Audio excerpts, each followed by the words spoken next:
नमस्कार साथियों, मैं कल्पना स्वागत करती हूँ आप सभी का अपने चैनल मेरी स्टडी में।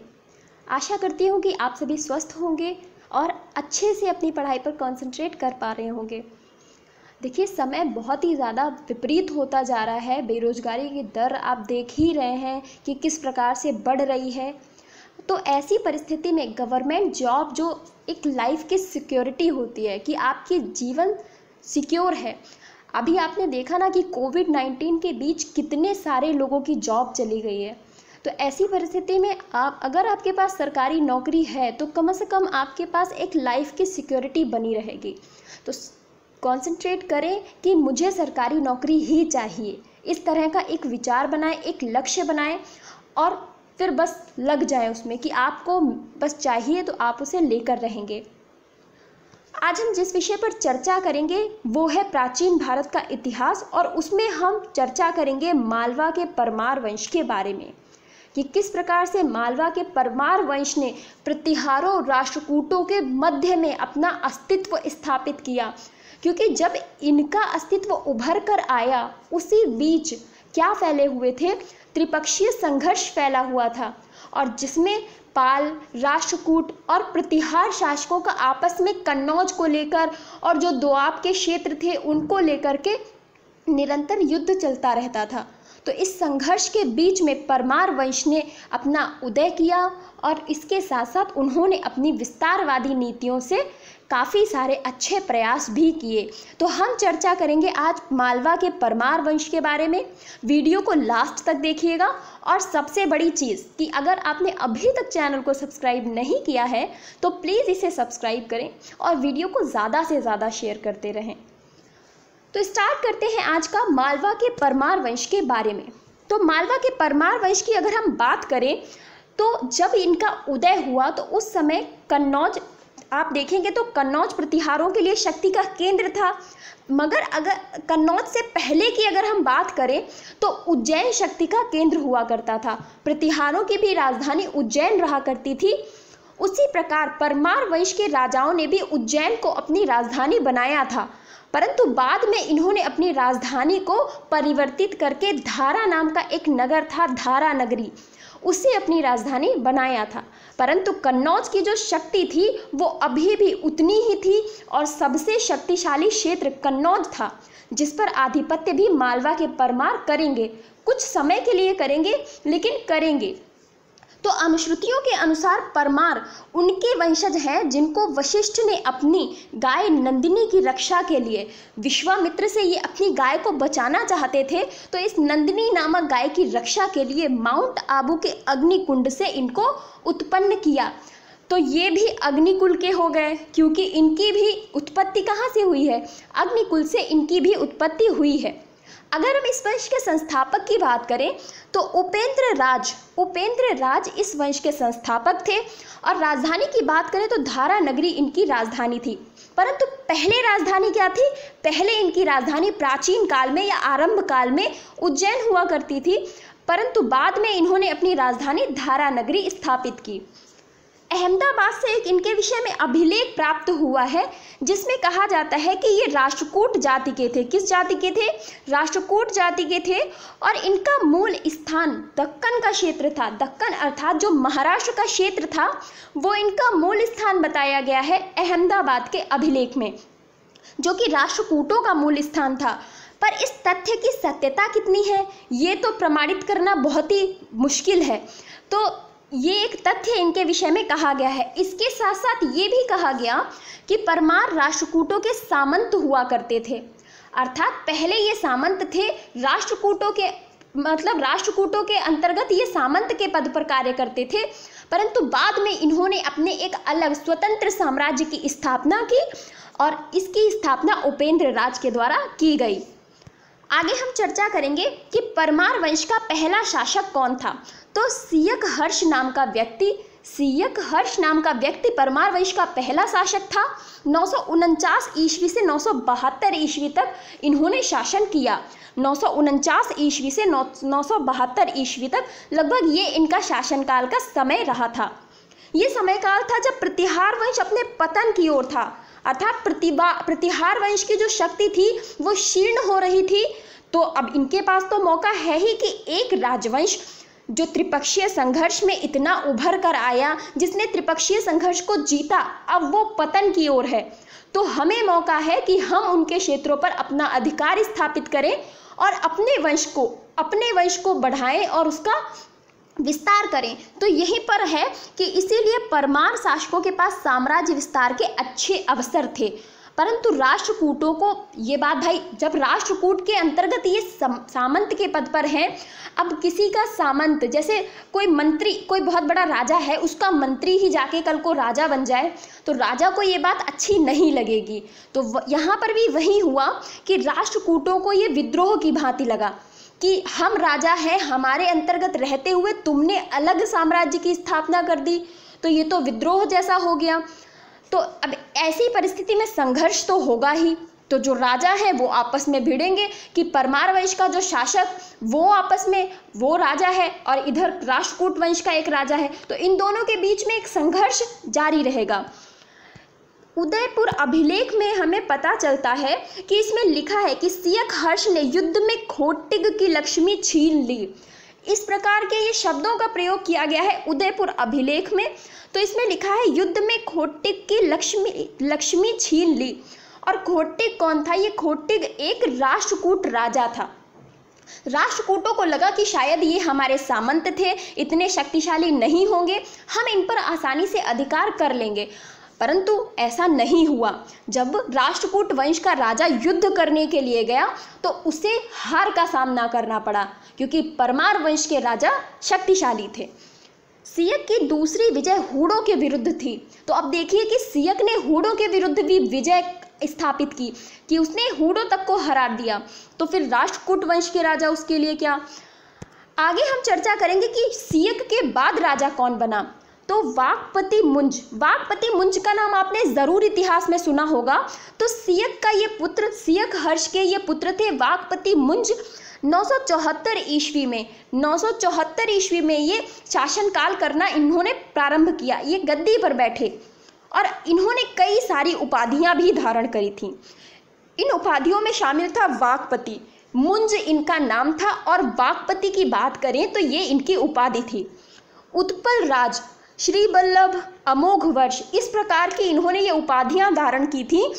उत्पल राज, श्री वल्लभ और अमोघ वर्ष, ये उपाधियां इन्होंने राष्ट्रकूट वंश के राजाओं के नाम की भांति ही रखी थी अपनी उपाधियां।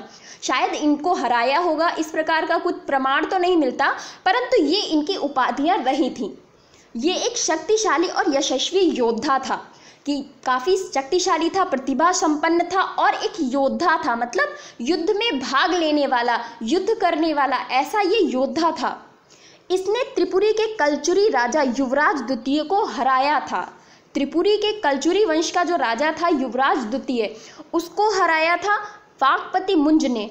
और मुंज ने ही लाटों, कर्नाटों, चोलों और केरलों, इनको सभी को डराया अपने अस्त्रों से कि मैं बहुत शक्तिशाली हूँ और मेरा साम्राज्य ही सब सर्वोपरि रहेगा। तो ये जो क्षेत्र थे, चोल वंश हो गया, केरलों को, केरल वंश का जो क्षेत्र चल रहा था, जो उनका शासन चल रहा था, वो उन्हें, तो इस प्रकार के जो राजा थे ये दक्षिण के राजा थे, इन्हें अपने अस्त्रों से वाकपति मुंज ने भयभीत कर दिया था। उसकी सबसे प्रमुख विजय थी चालुक्य तैलप के विरुद्ध। अब देखिए कि चालुक्य वंश तक के राजा को इसने हरा कर रख दिया, कि इसने विजय प्राप्त की चालुक्य तैलप के विरुद्ध। और इतना ही नहीं, सिर्फ एक या दो बार नहीं, मुंज ने इसे 6 बार पराजित किया। 6 बार पराजित किया इस चालुक्य वंश के तैलप, ये जो तैलप नाम का राजा था, इसे 6 बार पराजित किया। इसके बाद क्या हुआ कि जब एक राजा 6 बार हारा तो कहीं ना कहीं अगर वो राजा है तो उसके अंदर फिर एक अग्नि तो प्रज्वलित होगी ही कि मुझे भी अब बदला लेना है। तो वही फिर इसके साथ भी हुआ कि तैलप ने ठान लिया कि अब अपने मंत्रियों के साथ मिल करके मैं इसे मृत्यु को प्राप्त कराऊंगा। और वही हुआ कि जब ये 7वीं बार युद्ध करने के लिए पहुंचा, वाकपति मुंज जब 7वीं बार युद्ध करने के लिए पहुंचा तो गोदावरी नदी के पास इसकी हत्या चालुक्यों द्वारा कर दी गई। इस बार शायद वो अकेला पड़ गया या परिस्थितियां उसके विपरीत थीं। ऐसी परिस्थिति में चालुक्यों ने वाकपति मुंज की हत्या कर दी। वाक्पति मुंज की अगर हम आगे बात करें तो ये कला और साहित्य का संरक्षक था। इसके साथ साथ इसकी सभा में कई सारे रत्न थे, जैसे पद्मगुप्त, दशरूप के रचयिता धनंजय, दशरूप पुस्तक के रचयिता धनंजय, दशरूपावलोक के रचयिता धनिक, दशरूपावलोक के रचयिता धनिक और भट्ट हलायुध। इस प्रकार के महान महान लेखक आप इन्हें कहेंगे। ये सभी किसके दरबार में थे? तो ये सभी वाक्पति मुंज के दरबार में थे।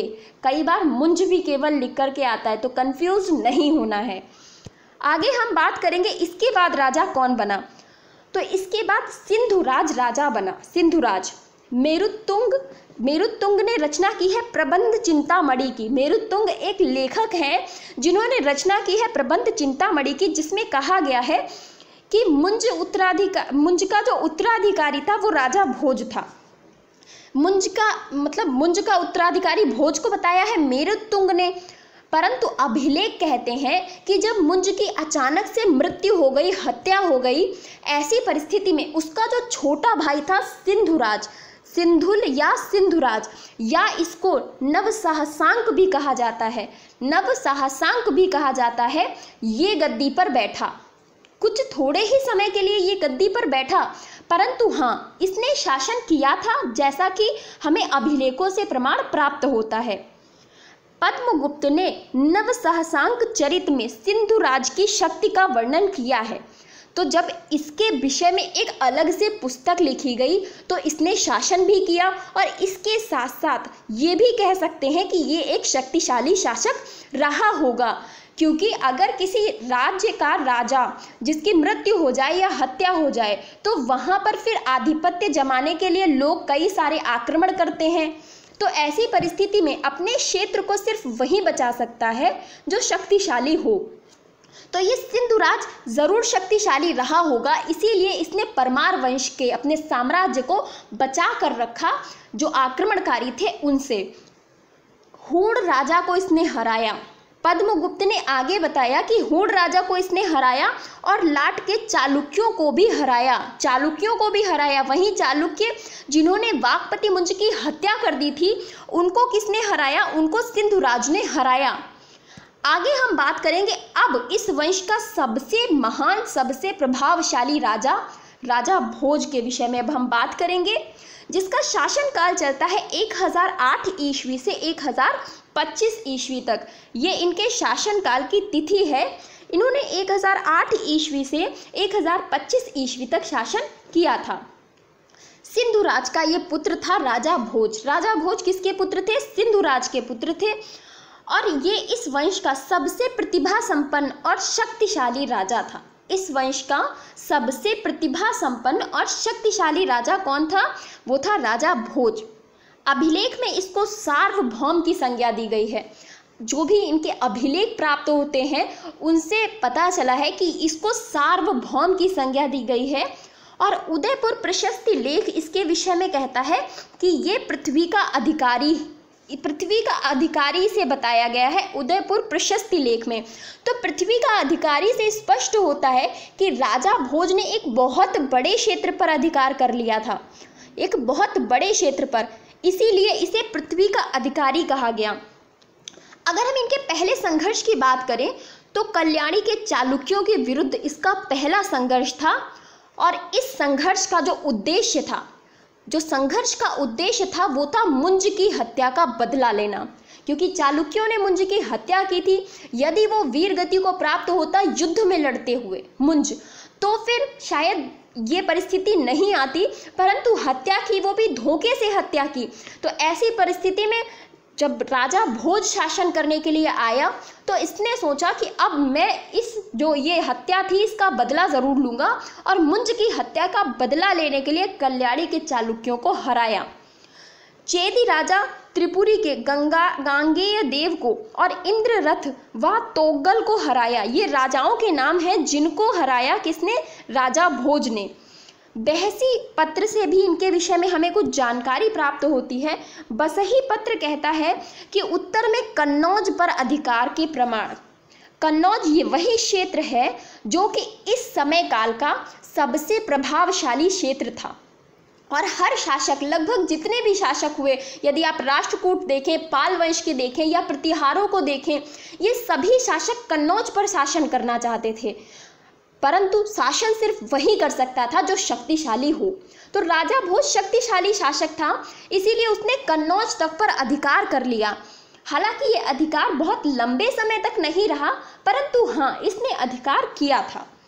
भोज का कोष जो था, अब भोज ने अपने जीवन काल में बहुत सारे युद्ध किए, लगातार युद्ध ही ये करता रहा। तो ऐसी परिस्थिति में जो इसका धन कोष था, जो राजस्व था, वो धीरे धीरे खाली होने लगा। युद्धों के कारण कोष खाली होने लगा और ऐसी परिस्थिति में फिर आगे क्या हुआ कि चालुक्य राजा सोमेश्वर ने इसे पराजित कर दिया और उसकी राजधानी को बहुत ज़्यादा बुरी तरह से लूटा। इसके पास शक्ति उतनी ज़्यादा नहीं रह गई थी, शायद सैन्य शक्ति भी धीरे धीरे घटती चली गई। तो फिर आगे हुआ कि चालुक्य राजा सोमेश्वर ने इसको हरा दिया युद्ध में और इसकी राजधानी को भी बुरी तरह से लूटा। एक युद्ध के दौरान ही भोज की मृत्यु भी हुई थी। भोज की मृत्यु एक युद्ध के दौरान हुई थी और ये युद्ध एक, आप कह सकते हैं कि जैसे संघर्ष था, पर ऐसा संघर्ष जिसमें दो राज्यों की सेनाएं सम्मिलित होकर के युद्ध करने आई थीं, और वो थे भीम प्रथम की सेना और राजा लक्ष्मी कर्ण की सेना। इन दोनों राजाओं ने ठाना कि हम दोनों मिलकर राजा भोज को हराएंगे, क्योंकि अकेले राजा भोज को परास्त करना शायद उतना आसान नहीं था। तो इन दोनों की सम्मिलित सेनाओं ने युद्ध की योजना बनाई और इसी युद्ध के दौरान किसकी मृत्यु हो गई? राजा भोज की मृत्यु हो गई। अब जब एक राजा, इतना बड़ा शासक जो साम्राज्य को चला रहा है, जिसके बाद उसका कोई उत्तराधिकारी उतना शक्तिशाली नहीं है, तो यदि ऐसी परिस्थिति में उसकी मृत्यु हो जाएगी तो विरोधियों के लिए फिर आसानी हो जाएगी कि अब तो वो आसानी से सारे कार्य कर सकते हैं। तो विरोधियों के लिए मार्ग बिल्कुल साफ हो गया और उन्होंने धारा नगरी को जमकर लूटा। जितना भी धन था, संपत्ति थी, उसे बुरी तरह से क्षति पहुंचाई और लूटकर ले गए। अगर हम भोज की योग्यताओं की बात करें कि राजा भोज एक योग्य सिर्फ न केवल योद्धा था, बल्कि वो कला और साहित्य का संरक्षक भी था। वो स्वयं भी एक साहित्यिक था कि एक योद्धा होने के साथ साथ वो एक साहित्यिक भी था और इसको कविराज की उपाधि धारण करी गई थी, कि इसको कविराज की उपाधि मिली थी। ऐसा हमें इतिहासकारों के माध्यम से पता चलता है कि कविराज की इसकी उपाधि थी। अगर हम इनके ग्रंथों की बात करें, कई सारे ग्रंथों की रचना राजा भोज के द्वारा की गई। कुछ ग्रंथ हैं जिनके नाम मैं आपको बताना चाहूँगी, और इसके ग्रंथों का विषय जैसे आयुर्वेद पर, ज्योतिष पर, इस तरह से कई सारे क्षेत्रों पर इनके ग्रंथ लिखे गए हैं। तो इनके ग्रंथों के नाम है आयुर्वेद सर्वस्व, राज मृगांक, मोस्ट इम्पॉर्टेंट राज मृगांक, व्यवहार समुच्चय, शब्दानुशासन भी इनकी है, सम्रांगण सूत्रधार, मोस्ट इम्पॉर्टेंट। कुछ ऐसी ग्रंथ हैं जो बार बार पूछे जाते हैं एग्जाम्स में। तो सम्रांगण सूत्रधार, सरस्वती कंठाभरण, बहुत ही ज़्यादा इम्पॉर्टेंट, सरस्वती कंठाभरण, नाम मालिका और युक्ति कल्प तरु, ये भी बहुत इम्पॉर्टेंट है, युक्ति कल्प तरु। तो ये इनके कुछ ग्रंथ थे। और भी ग्रंथ इन्होंने लिखे, परंतु ये कुछ महत्वपूर्ण ग्रंथ थे जो इनके द्वारा लिखे गए।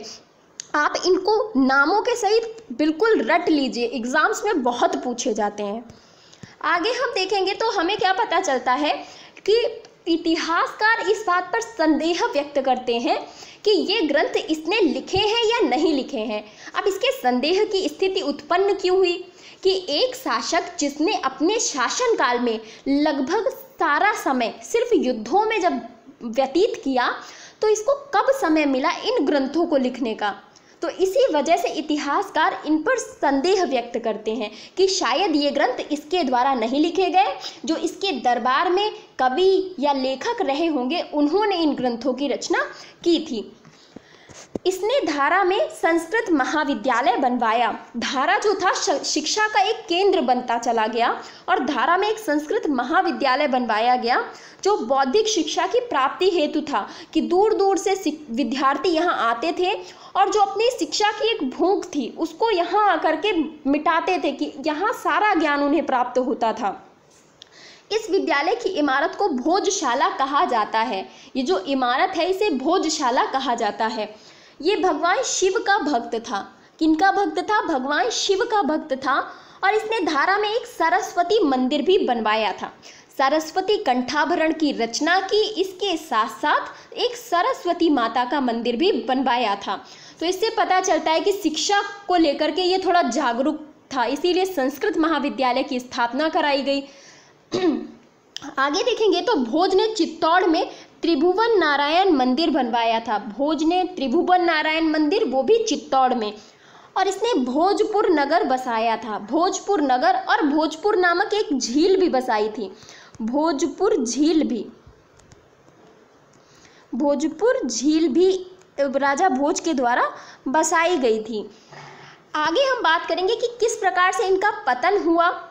तो क्या होता है कि जब इन शासक बचे नहीं थे, जो भी थे वो कमज़ोर शासक थे परमार वंश के, तो ऐसी परिस्थिति में तोमर वंश के राजाओं ने पहले इनके क्षेत्र पर अधिकार कर लिया। फिर तोमर वंश के राजा भी शक्तिशाली नहीं थे, तो उनके बाद चौहानों ने अधिकार कर लिया मालवा पर।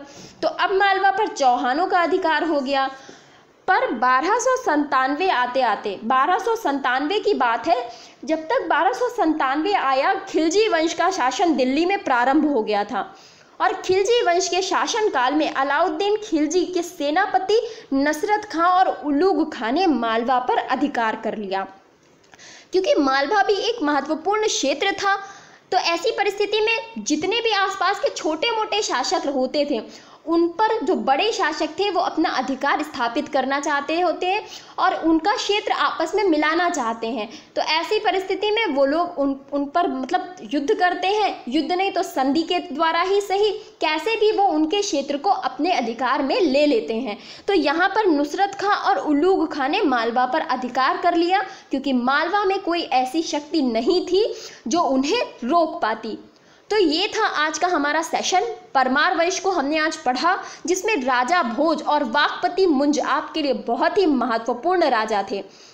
नेक्स्ट हम आगे भी कंटिन्यू रखेंगे। आप बस बने रहिए नेरी स्टडी के साथ। ज़्यादा से ज़्यादा चैनल को शेयर करते रहिए और वीडियोस को शेयर करते रहिए। कमेंट ज़रूर करा करिए, आपका कमेंट मेरे लिए सब कुछ है, तो आप लोग कमेंट ज़रूर करिए। Thank you so much.